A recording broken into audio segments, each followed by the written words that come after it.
کسی کو گالی دینا، کسی کا گریبان پکڑ لینا، لڑائی جھگڑا کرنا، یہ اتنا گھناؤنا تھا کہ لوگ بولتے ہوئے بھی کسی سے لڑاکو ہے، لڑتا ہے تو اس سے شرم آتی تھی، اس سے لوگ بات کرنے تیار نہیں ہوتے تھے۔ آج ہر انسان گنڈا بنا پھرنے کو فخر سمجھتا ہے۔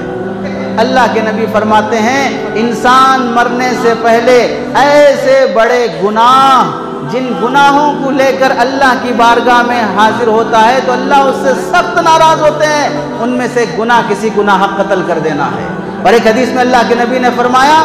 ایسا گناہ جس میں انسان پھنسنے کے بعد پھر واپس آنا مشکل ہے، وہ کون سا گناہ ہے؟ صحابہ نے پوچھا تو اللہ کے نبی نے فرمایا قتل کر دینا۔ یہ ایسا راستہ ہے، ایک بار نفرت، دشمنی، بدلہ لینے میں، حسد میں قتل کیا،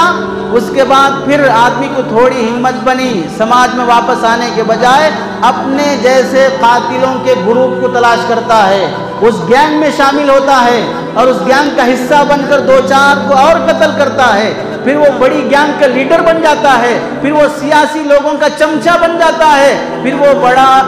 ڈان بن کر قاتلوں کی دنیا میں جینا گوارا کر لیتا ہے اور اللہ کی نظر میں وہ جہنمی بن کے جیتا ہے۔